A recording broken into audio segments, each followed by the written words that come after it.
People die. In fact, everybody dies.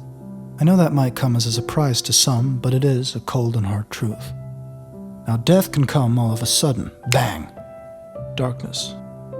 Or it can be slow. But it will come for you. Yeah, even you, guy or girl who's watching this. Calm down. You probably got a long ways to go. Or maybe you don't. But anyway, why not talk a little bit about it? Get used to the idea. So I thought in this video I'd discuss death. More specifically, the strangest ways in which people have done that unspeakable act of shuffling off of this mortal coil. Today I'll be going through ways to go. Now, just a little disclaimer. This might seem cruel, heartless, cynical. And it is. I want to start us off by telling the story of a forgotten legend, what some may even call a hero. This is the story of John Cummings. In the year of 1799, John Cummings, a roughly 23-year-old seaman, was at a circus with some of his crewmates. Here they witnessed, among other things, a charlatan pretending to swallow knives. After getting back to their ship and having a few drinks, Cummings, not one to be outdone and apparently convinced that the man was actually swallowing the knives, drunkenly exclaimed, "It's not even hard to swallow knives, I could do it." "Yeah? Prove it," said his crewmate. "Oh no," Cummings thought. Now, Cummings was a man who did not like to go back on his word, so at this point he found himself practically forced to do it. And with shaking hands, he pulled his pocket knife out and gulp. He actually swallowed it. "Just one knife?" asked his crewmate. No, I could eat like 5,000. "Yeah? Prove it," said his crewmate. Dang it, Cummings thought as he was supplied with 3 more knives. And Cummings reluctantly swallowed all 3. And then went on with his life with seemingly no ill effect at all. Until 6 years later, when out drinking with a new crew in Boston, he told them of how he once swallowed 4 knives. "Yeah, prove it," said one of the sailors. "Gulp," Cummings thought. And then he started swallowing knives again, but this time he didn't just swallow 3, nor 5. This time, to the awe of the sailors, he swallowed 6 knives and, still completely fine, went to sleep. He woke up the next day surrounded by people all clamoring to witness the amazing knife man, and, still prone to buckle under peer pressure, this time he swallowed 8 more knives. Now that's a total of 14 in a span of about 10 hours. I can't even eat 10 knives without somebody trying to stop me. But yeah, he ate 14 knives and then just went on with his life. And he never ever ate knives again. Until about 9 months later, when out drinking with a new crew, he just had to bring it up. "Yeah, I've eaten 18 knives," he said. "Yeah? Prove it," said his crewmate. "If I keep on doing this, I'm going to die," Cummings thought, and he washed down 2 knives with a glass of whiskey. And then he blacked out. When he awoke again, everyone was cheering him on. What happened?" 18 knives, John! You just ate 18 knives! And he threw up 2 pounds of blood. Yeah, 2 pounds, says right there. And after this, the story isn't really as funny anymore. The truth is, you can't really eat that many knives and walk away entirely unscathed. So, after a few years spent in and out of hospitals and such, Cummings died in March of 1809. But he died a legend. Disclaimer: what you Americans call soccer is football. You kick a ball with your feet in the game. In American football, you throw a non-ball with your hands. Therefore, this will henceforth be known as football. Let's go. In Congo, October 1998, a football match was taking place. The home team, Benachadi, was playing against a team from the nearby Basonga village. Partways through the match, tensions were high and both teams had scored a goal. If you were there watching at the time, you would have been at the edge of your seat, just waiting to see what would happen next. When suddenly, a lightning storm occurred. And this lightning storm killed every single member of Benachati. What's even stranger about this is that only the 11 members of Benachati were killed, while the entire Bazanga team came out completely unscathed from the entire ordeal. Also, like many others, you have been fooled. This video, commonly shared around as a clip from this match, is actually of a completely different football lightning strike. In this match, luckily, nobody died. What did happen, though, was that this team, yeah, the one with the people on the ground, was down 2-0, so these people were probably just faking it so they wouldn't lose the match. But listen to this guy. Could he really be faking it? I don't know if I'm okay. Yeah, most likely. Football players love faking stuff. And that's it. That's all the people ever died. You can go, you can stop watching the video. I'll just be watching my telly for the rest of it.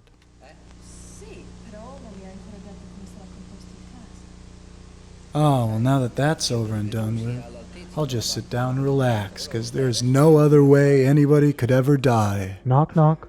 Who's there? Death. Death who? Death from laughter. Yes, you can die from laughing. Sad, I know, but also funny, I guess? This guy laughed himself to death after he heard that Charles II had taken the throne. And I thought laughter was supposed to be the best medicine. Shut up! Go back in the box. But Now! Anyway, did you know that there were supposedly 2 separate historical figures who died laughing at jokes about animals eating figs? I'm serious. The first was Chrysippus, notable Stoic philosopher. Well, notable for dying of laughter, but notable nonetheless. Now, I'm going to tell the joke that killed him, so you have been warned. Chrysippus was sitting down, enjoying life, being served some delicious wine by his finest slaves, when he saw a donkey dining on some figs, right from one of his fig trees, which prompted him to exclaim, now give the donkey a drink of pure wine to wash down the figs. And then he just started laughing. And then he kept laughing. And then he died. Funniest shit I ever heard. Now for the second fig-related death. King Martin of Aragon. Now he had just eaten his favorite lunch, 1 whole goose, when his favorite court jester entered the room, excusing himself for arriving a bit late. "Where have you been?" King Martin of Aragon asked. In the next vineyard, sire, where I saw a young deer hanging by his tail from a tree, as if someone had so punished him for stealing figs. And then the king just started laughing. And then he kept laughing. And then, just like Chrysippus before him, he died. What's so funny? But yeah, what is funny about that? I couldn't figure it out. And so eventually I scoured the internet for an answer. The closest I could get was just people going, different times, innit? until, as in a dream, the answer came to me. Or well, I stole some other guy's explanation. Thank you, Sack Levy. Now this might be wrong, but it's as close as I'm ever getting to understanding the joke. And I want to warn all the nuns in the audience, it is vulgar. Now, think about the fig joke again. In fact, let's get the drawing board out. Let's assume that young deer means a younger gentleman, a real rascal, you know. And let's say the tail is his... And there are recorded uses of figs representing a woman's. So then, this young gentleman was hung from his... for eating women's... Wait, no, please don't, please don't go. Off. Well, anyway, guess times weren't really that different, innit? Now, where was I? Oh, yeah. The year was 1990. It was a warm night, around 10 p.m., about 2 weeks after Christmas in beautiful Trinidad. At this time, most people were probably at home reading their children bedtime stories or lying alone with one leg shaved, pretending it's a woman lying next to them. You know, the usual stuff one does at night. However, one man had completely different plans. This one man was Daniel John O'Brien, an American tourist visiting from the Chicago suburb Roselle, who was staying at the Bel Air Hotel located right next to one of the runways of the Piarco International Airport. This one man was actually about to kill himself in the most metal way imaginable. At right around 10:30 p.m., Daniel John O'Brien ran out of the hotel room he was staying at, completely naked, and took off towards the runway. However, in front of this runway were 2 barbed wire fences. This apparently was not a big deal to Mr. O'Brien, though, as he scaled the fences with ease. Suddenly, a security guard tried to stop him, but he fought him off. Then another, then another, then another. At the end of all of this, O'Brien had fought off 4 security guards and was still headed towards the runway. And I do want to remind you all here that he was completely naked as this was happening. On this runway was an airplane that was standing stationary with its motor running, and an airport support vehicle, one of these. While on the runway, he climbed into the airport support vehicle and rammed it right into the side of the airplane. He then got out of the car, bleeding from his left shoulder, and rubbed grease all over the wound. I don't know why, but he did. At this point, I'd like you to picture this. A naked, grease-covered Daniel John O'Brien, standing still for just a second, glancing down the runway, his confusion clearing slightly, seeing the 4 security guards lying confused on the ground, probably looking up at him, terrified, and seeing the wrecked support vehicle, maybe a trail of blood from his wounded shoulder. What would you do? Where does he go from here? Where does Daniel John O'Brien go from here? Well, of course, the naked Daniel John O'Brien takes off running, and he jumps right into the engine of the plane, killing him. Now we've come to the last chapter of the video where I'm just going to be throwing some random bizarre deaths at you. So let's go chop chop. Apparently you can squeeze a man's balls to the point where he dies. And no, I'm not basing this on personal experience. It happened to a guy in China while he was fighting with some lady over a parking space. She just grabbed his nuts and then, Speaking of nuts, which are food, so speaking of food, 2 people have been killed by falling into vats of chocolate. Delicious factory worker conditions. And also, while on the subject of falling, in 1993, Gary Hoy, a 38-year-old lawyer working at the Toronto Dominion Centre's 24th floor, wanted to prove to some students that the building's windows were quote-unquote unbreakable. To this end, he hurled his entire weight at the window, which, to its credit, did in fact not break. However, the window popped out of its frame and Hoy sadly plunged to his death. Apropos death and irony, American war guy Clement Vallandigham, while in court trying to prove that a supposed murder victim had in actuality just accidentally shot himself, and Vietnamese woman Yoket Pan died by electrocution after slipping in her yard and accidentally grabbing a live wire. She did this trying to show to neighbors how her sister, Yoket Paen, had died earlier that day by slipping in her yard and accidentally grabbing a live wire. On the subject of slipping, Hans Steininger, German governor, slipped on his 4.5-foot beard and broke his neck. Speaking of segways, the owner of the company's Segway, Jimmy Heselden, died by accidentally driving one off of a cliff.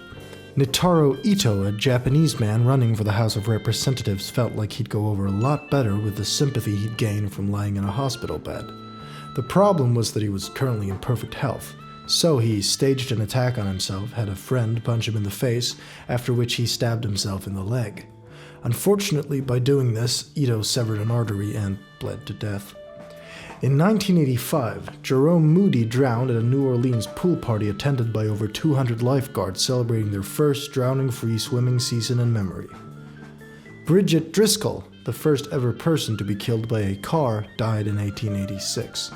After her death, the coroner, Percy Morrison, said he hoped such a thing would never happen again. Well, and speaking of hoping such a thing will never happen again, we've now arrived at the last part of this video. Now, if this video bummed you out, got you upset thinking about the fact that you're gonna die, that's fine. You got all the right in the world to be. But let me give you a tip as to how I like to think about death. You see, as it is, I see two possibilities. The first is that when you die, you get to see all those loved ones who passed on before you once again. Or it's just like you finally get to rest from life, like a real long sleep, sort of like how it was before you were born. And the question then becomes, how could either of those really be so bad? Thank you for making it to the end of this video.